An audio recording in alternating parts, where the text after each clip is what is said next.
Ok, parece ser que nos perdimos de mucho diálogo. Por alguna razón, ¿no?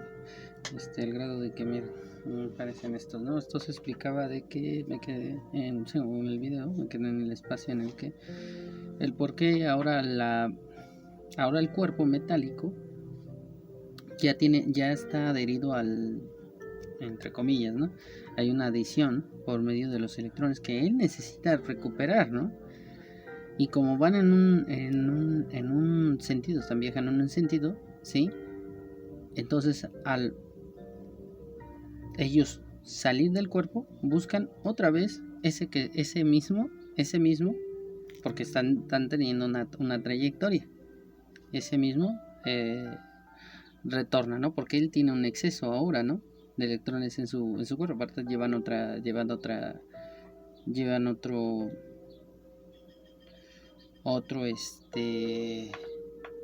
dirección. Entonces, al momento de salir, los vuelve a adquirir el cuerpo, ¿no? Entonces, por esa razón, llegan aquí y el exceso, cuando él ya se termina pegando, ¿sí? Como ya le queda más cerca, si ahora pues, están saliendo menos y les queda a menor distancia, entonces ahora, ¿sí? Los adquiere y los regresa. Los adquiere y los regresa. Entonces veríamos prácticamente esto, ¿no? Por esa razón cambia la amplitud de lo que le dicen onda, ¿no? Que en realidad les digo, es un electrón, ya lo decía, Maxwell, ese amigo decía al respecto, ¿no? Y decía por qué viajaba a la velocidad de la luz, XXX. Y sí, o sea, es por eso es que viaja a la velocidad de la luz. El electrón parece que tiene diferentes presentaciones, pero vamos a llamarle electrón, fotón y así, ¿no? Conforme vayamos avanzando en las temáticas, ¿no? Entonces, yo decía, bueno, entonces, como verán, el análisis de nuestro ojo, es monodimensional. Entonces, por esa razón, cuando entra a nuestro cerebro, el cerebro hace el análisis, eso es lo que nos determina si es un objeto, tiene una figura, ¿no? Ese objeto, una vez que es tocado, nosotros lo percibimos ya los objetos, ya de forma natural, lo hace nuestro cerebro. El objeto lo analizamos en una forma tridimensional, pero es nuestro cerebro. Nosotros percibimos en una forma monodimensional, ¿no? Al final del día vemos un plano, ¿no? Y para sus incomodidades de quien ya se ha sentido amedrentado por ahí, porque esto ya lo he dialogado con anterioridad, al final del día, si viéramos un entramado les decía, ¿no? Viéramos un entramado de una prenda, en realidad son varios hilos en ella, ¿sí? Que incluso si lo pudiéramos seguirlos, algunos se pierden, ¿no? Entonces como que empieza a tener colores porque el fotón es materia más que una onda, ¿no? Como lo han expresado. O sea, parecía ser que lo que tienen que analizar, lo que se tiene que profundizar es nosotros cómo analizamos las cosas. Y de allí, entonces, ahora sí, exponer y tratar de entender lo que es el exterior, ¿no? Pero bueno, sigamos en esta temática. Entonces, cuando tú ves al final de esa prenda, tú hicieras un corte, una sección, dependiendo de tu ojo, donde se encuentra ubicado, vería puntos. ¿Y en qué momento dejarían de ser esas pequeñas columnas o hilos? Porque es un tejido. ¿En qué momento dejarían de ser materia? ¿En qué momento se convirtieron en una onda? El hecho de que tú, si lo pudieses analizar por un costado, verías una onda que se está moviendo, ¿sí? Y no moviendo en sí, sino en el cuerpo en el que se desplaza, o en el que apreciamos que hay un desplazamiento, ¿sí? Porque estos no se mueven. Obviamente, si tú les tiras, también tienen una deformidad. Bueno, entonces llegan a ti, dependiendo de dónde tú pares, es lo que tú estás analizando, y por eso veríamos puntos. Entonces eso nos da como resultado que cuando tú haces la observación de diferentes ángulos, al final del día solo estás haciendo un corte. Estás haciéndole un corte al espacio que tú estás analizando esa zona, ¿sí? Entonces, a partir de ese punto donde ingresaron a los fotones a tu pupila, Este es un cordón. Entonces tú no analizarías los que pasarían así o los que pasen así. Lo que analizarías solamente serían exclusivamente los que vienen en forma frontal. ¿Sí?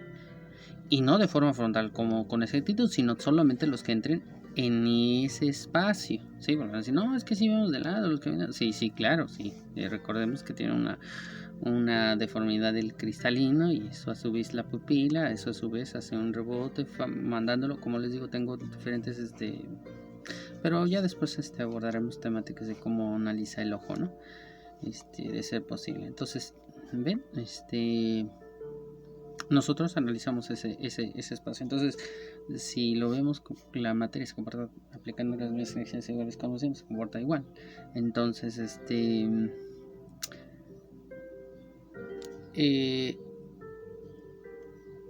ya tiene más sentido el por qué es materia. Si fuera una onda, entonces no lo percibiríamos todo borroso, sí, porque una onda alteraría a la otra.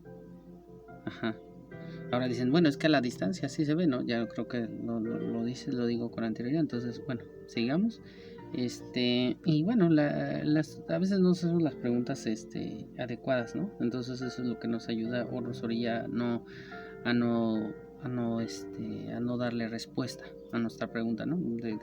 Además de algunos amigos luego me han preguntado y les he hecho ver que en muchos momentos, si no es que en la mayoría todos, ya tienen las respuestas, solo hace falta hacer un orden de sus conocimientos para identificar su pregunta, darle respuesta a su pregunta.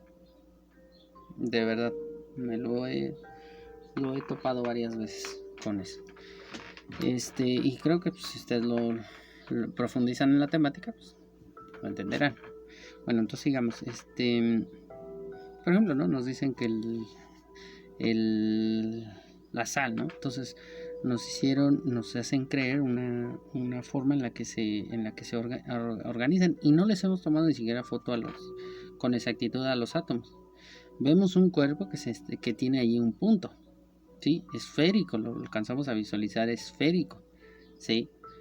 Pero vean la profundidad, los fotones o los electrones son todavía abismalmente, infinitamente más pequeños y tienen unas propiedades fenomenales, ¿sí? Pero bueno, les digo, como verán, estamos muy, muy limitados a la ciencia. Algunos optimistas dicen, no, hemos avanzado bastante. Bueno, lo cierto es que, fíjense, cosa curiosa, ¿no? Lo que nos falta y lo que ya está, que ni siquiera nosotros podemos analizar. Sí, por ejemplo, ahorita nos estamos enfocando porque hay una parte muy, muy, muy,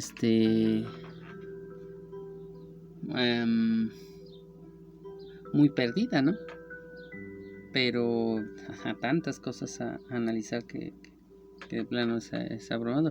Por eso es que es necesario que las personas despierten en conciencia. Pero obviamente sé que para más de algunos no conviene que tengan conciencia, ¿no? Incluso los que no tienen conciencia no quieren que otro tenga conciencia. Es como el fenómeno de la felicidad, ¿no? O sea, si alguien te ve feliz, posiblemente te encuentres a alguien que no quieras que tú seas feliz. Eso creo que ya lo han visto. Entonces lo mismo pasa con la conciencia. Tú quieres tener conciencia y habrá alguien que no quiera que tú tengas conciencia, porque a lo mejor pasaba como cuando se dice que éramos cavernícolas, ¿no? Obviamente no existe esa etapa en la vida del hombre como tal. Pero bueno, eso sería otro un fin de debate. Pero imaginemos a alguien que desconoce con los grupos aislados, desconocía de la lumbre y tenía miedo de agarrar la lumbre, ¿no? Y tenía sentido, ¿no? Entonces, en los grupos aislados, ahí hablamos de que ya conocíamos la lumbre en los grupos aislados, solo que la diferencia es que se los acerques en un encendedor y digan, ah, caray, qué cosas de la vida, ¿no? O un foco incandescente, al final del día te va a quemar por la cantidad de calor que desprende. Entonces, pero allí, ¿no? O sea, un temor hacia lo que tenemos ante nosotros, ¿no? Entonces paramos allí, espero que quede esto. No recuerdo ver, ya nada más para concluir, espero que quede claro porque, por ejemplo, cuando analizamos, por ejemplo, un catalizador, vemos muchos tubos y dependiendo de dónde nos paremos es lo que vamos a ver, ¿no? Nos recargamos hacia el lado izquierdo, entonces veríamos más hacia el lado izquierdo, ¿no? Y veríamos más luz aquí y ya no vemos allá. ¿A poco esto quiere decir que acá ya no hay luz que está saliendo del tubo, ¿no? O fotones que están saliendo a través de este tubo que están pasando a través, ¿no? Solo que nosotros, donde tú te pares, es tu análisis, ¿sí? Guste o no, es así.